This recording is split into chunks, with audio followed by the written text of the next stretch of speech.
നിങ്ങളൊക്കെ കൂടെ പാടും. കാരണം ഏകദേശം ആളുകൾക്കൊക്കെ അറിയും. ബദറുൽ ഹുദാ യാസീനൻ നബി ഖർജായ നേരം വളകൊടി മോണ്ടൻ കേട്ടിടയതിലുണ്ട് അബിയൽ വർണ്ണമതാം പിണ്ടണ്ടും അസ്വദുമാമേ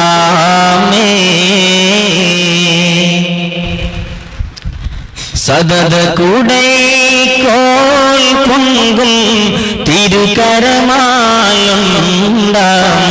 തദിന നബി തന്തോള മുസാബിലീന്ദാർ അവരതു തന്നെ പിടിച്ചേരാറ്റിൽ മുമ്പില നിലയാകൈ ഇതനെ ഉഖാബാം സത്തി പുലിയലിയാർ തങ്ങൾക്കും ഈ അനലമാം മോണ്ടം സദിബിന മുആദി ഹർഷരയിന ബലവും നിണ്ടാറൻ ഗവറിനു പേരും മഹാനായ റസൂലുള്ളാഹി സ്വല്ലല്ലാഹു അലൈഹി വസല്ലം തങ്ങളും സ്വഹാബികളും ബദറിലേക്ക് പുറപ്പെടാനുള്ള ആ ഒരുക്കത്തെക്കുറിച്ചാണ് അതിൽ പറയുന്നത്.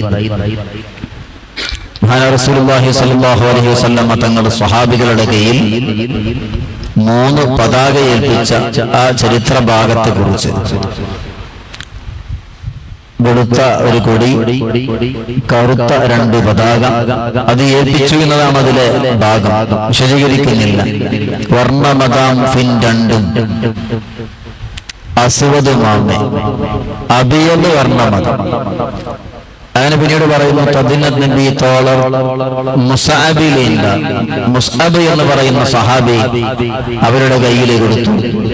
അതുപോലെ അലി റളിയല്ലാഹു അൻഹുവിന്റെ കയ്യിൽ കൊടുത്തു.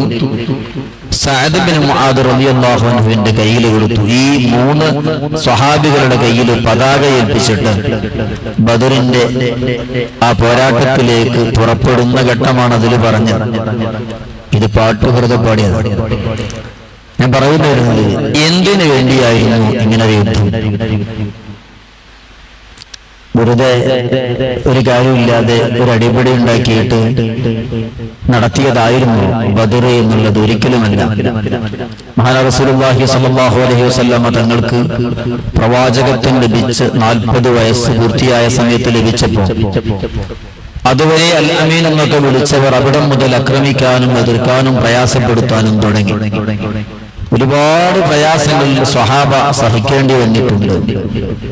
മഹാനായ ബിലാൽ മുഅദ്ദിൻ റളിയല്ലാഹു അൻഹുവിനെ നിലത്തുകൂടെ കയറിട്ട് വലിച്ചു കൊണ്ടുപോയിട്ടുണ്ട്.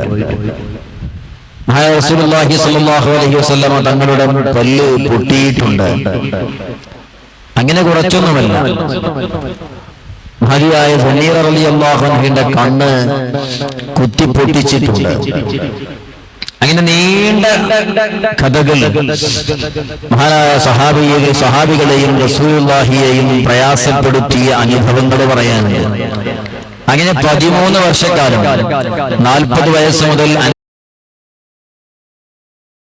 പ്രായ സമയം വരെയും 13 വർഷക്കാലം നരകതുല്യമായ പ്രയാസങ്ങൾ സഹിക്കേണ്ടി വന്നു. അങ്ങനെ പ്രയാസപ്പെട്ടപ്പോൾ പലപ്പോഴും റബ്ബിന്റെ ഭാഗത്തു നിന്നും അനുമതി ലഭിക്കണമെന്ന് ആഗ്രഹിച്ച് അല്ലാഹുവോട് പലപ്പോഴും ആവശ്യപ്പെട്ടു. പക്ഷേ അനുമതി ലഭിച്ചില്ല. ഒടുവിൽ ലഭിച്ച അനുമതിയുടെ രൂപം എങ്ങനെയാണ്? അനുമതി ലഭിച്ചപ്പോൾ തന്നെ നിബന്ധനയുണ്ട്, അതിനും ഓവറാവരുത് എന്നായിരുന്നു നിബന്ധന. അനുമതി ലഭിച്ചപ്പോൾ തന്നെ കിട്ടിയ അനുമതിയുടെ രൂപം, നിങ്ങൾ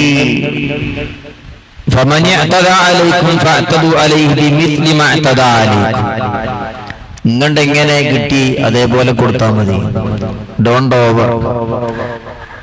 ഓവരാകരുത്, പാകത്തിന് ഇങ്ങോട്ട് കൊണ്ടുവന്നതുപോലെ കിട്ടിയതുപോലെ കൊടുത്താൽ മതി, അതിന്റെ അപ്പുറത്തേക്ക് ഒരു അക്രമം പാടില്ല എന്ന് നിബന്ധന. പിന്നെ പൊതുവെ യുദ്ധങ്ങൾക്കൊക്കെ നിബന്ധനയുണ്ട്, കുട്ടികളെ ആക്രമിക്കരുത്, അങ്ങനെ തുടങ്ങിയിട്ടുള്ള ഒരുപാട് നിബന്ധനകൾ. അതുപോലെ മരങ്ങളൊന്നും നശിപ്പിക്കരുത്, ഈത്തപ്പനകളൊന്നും നശിപ്പിക്കരുത് തുടങ്ങിയ എല്ലാ നിബന്ധനകളും എല്ലാ യുദ്ധങ്ങളിലേതുപോലെ ബദർ യുദ്ധത്തിലും നിബന്ധനകളൊക്കെ വരികയാണ്. അത്തരമൊരു ഘട്ടത്തിൽ എന്നിട്ടും യുദ്ധം ചെയ്യണ്ടെന്ന് കാത്തിരുന്നപ്പോ മറ്റൊരു ഭാഗത്ത് അബൂ സുഫിയാനും സംഘവും കച്ചവടത്തിന് വേണ്ടി ഷാമിലേക്ക് പുറപ്പെടുകയാണ്. നബിയും സഹാബത്തും എല്ലാം സഹിക്കവയ്യാതെ മദീനയിലേക്ക് പോയ തക്കം പാർത്ത് നബിയുടെയും സഹാബത്തിന്റെയും ആ സമ്പത്തുകൾ അവരപഹരിച്ച് ആ സമ്പത്തുമായി കച്ചവടം ചെയ്യാൻ വേണ്ടി ഷാമിലേക്ക് പുറപ്പെടുന്നു. ഷാമിൽ നിന്ന് കച്ചവടം ചെയ്ത് ലാഭം കൊയ്തെടുത്ത് 1000 ഒട്ടകത്തിന് ചുമക്കാൻ മാത്രം ലാഭവുമായി തിരിച്ചു വരും. ഈ സമ്പത്ത് മുഴുക്കയും ഇസ്ലാമിനെതിരെയും മുസ്ലിങ്ങൾക്കെതിരെയുമാണ് ഉപയോഗിക്കാനുള്ളത്.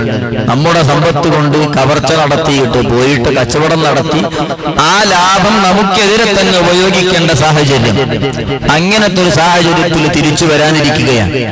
ആ സമയം അർഹതപ്പെട്ടത് ചോദിച്ചു വാങ്ങണ്ടേ?